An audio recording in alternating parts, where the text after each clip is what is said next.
Sitting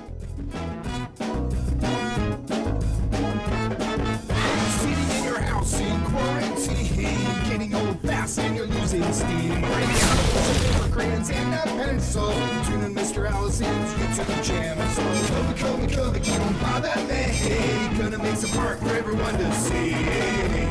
Hi, boys and girls. Hi. Ready? 3, 2, you know what to do. 1, 0. Eyes and smiles and frozen.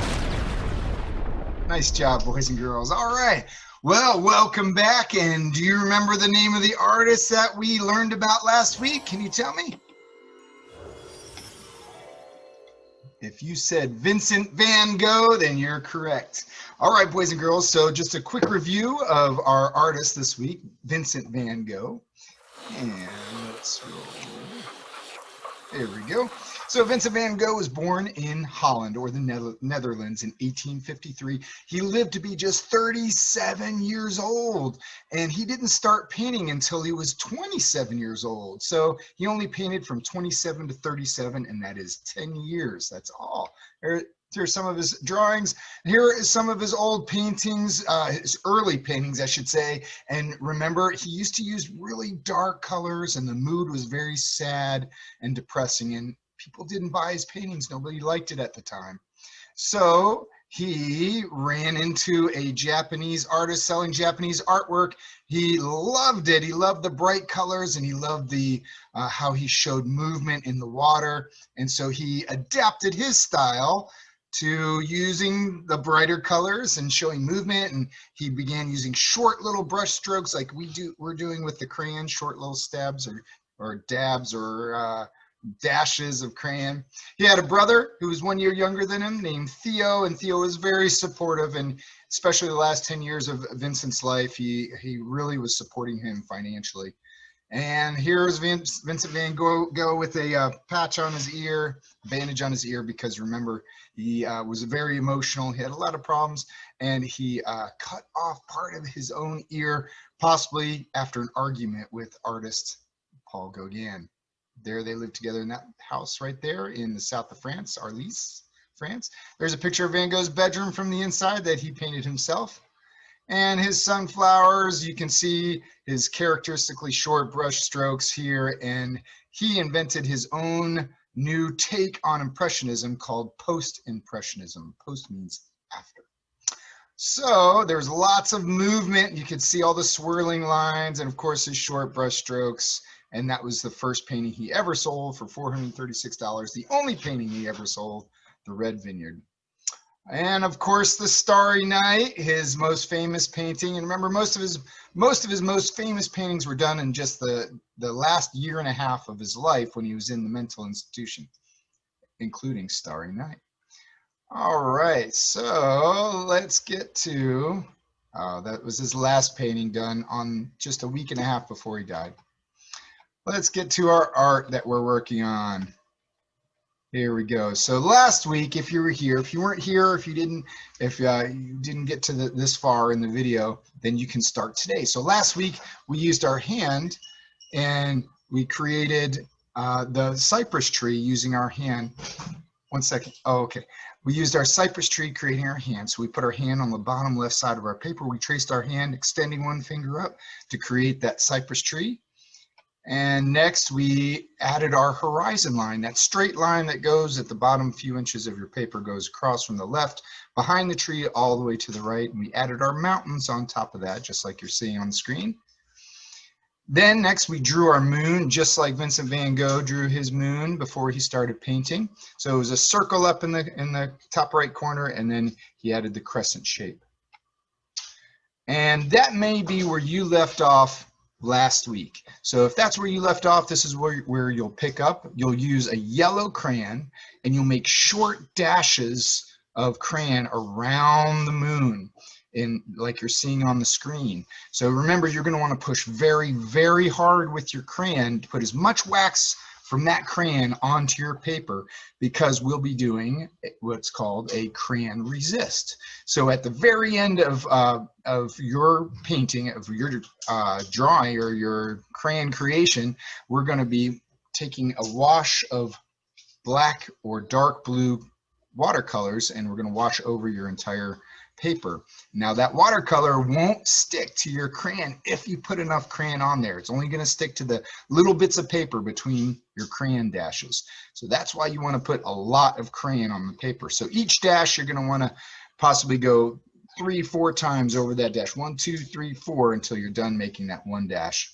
You're going to do that all around your moon and around your stars. And the next step is you're going to take your orange crayon and you're going to do the same thing around the yellow dashes around the moon and around the stars. And the next step, now it's getting exciting, you're going to take the lightest blue crayon that you have and make sure it's the lightest blue crayon. You're not going to use this crayon for the rest of your art creation for this project. So you're going to take your light blue crayon and you're going to use the same style with the dashes, and you're going to start at the left-hand side of the paper, look at the screen, at the very top, and you're going to start making your dashes in a swirling pattern. It's going to swirl in the middle, and then it's going to come out the other side around the sun. And so you're going to use your light blue, and you could even try to put some white crayon in there. Now you're not going to even see the white crayon likely, so it's very difficult to even know if you're doing a good job or not. So be very careful with the white crayon. You won't see the white crayon until we wash over your paper with the blue or black watercolor at the very end of the project. So be careful with the white, but you can throw some white in there and see what happens when we're finished. Remember, push very, very hard with your crayon. Then you're going to add more colors in the sky, continuing that swirling pattern, and remember to push very, very hard. You can start adding more brighter colors in your swirl in the sky as well. Your next step is you're going to take your pencil back out and you're going to draw your town. So you're going to want to go back to Vincent Van Gogh's Starry Night and look at his town and see what he's done there. I try to make a creation similar to what he did with the church. You see the church?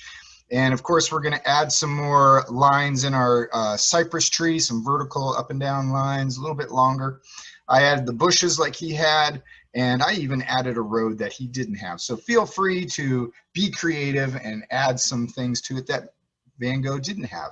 Or if you want to completely recreate the scene and make a beach scene or something different, you're welcome to do that. Be as creative as you want. But I would like to remind you, don't do any small details with your pencil, because you're going to have to go over every one of these lines that you create with your pencil with a black crayon. So if you're making very tiny little details, well, it's going to be impossible to get in there with a dull black crayon.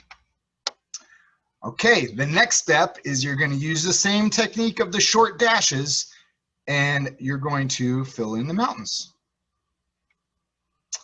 Now, remember I told you this, you're going to take a black crayon, you're going to outline or trace over all of the lines in the town that you've created. So you're going to do that. And you're going to use the short dashes again to fill in the town with color. So never are you coloring like you normally would with a crayon. You're only using those short little dashes, pushing very, very, very hard. And that's it for today, guys. Enjoy your creations. Maybe go back through if you need more dashes of yellow or orange up in your sun, or you want to put some white up in moon. Sorry, want to put some white up in your moon. You feel free to do that. If you want to, if you need to put more dark colors to add some shading in the mountains or in your town, you go ahead and do that. So finish all your crayon work today, because next week we're going to take the watercolor, the dark blue or black watercolor, and we're going to wash over our scene. Now, it's possible if we have enough time this week and everybody finishes, we do it this week, but likely we won't be able to do that till next week, which would make this project 3 weeks instead of 2. But we'll play that by ear. All right, here's another example of a different style of town. It's more of a beach scene with a palm tree and some condominiums along the beach there. All right, boys and girls, that's it. I hope you enjoyed your learning about Vincent Van Gogh. And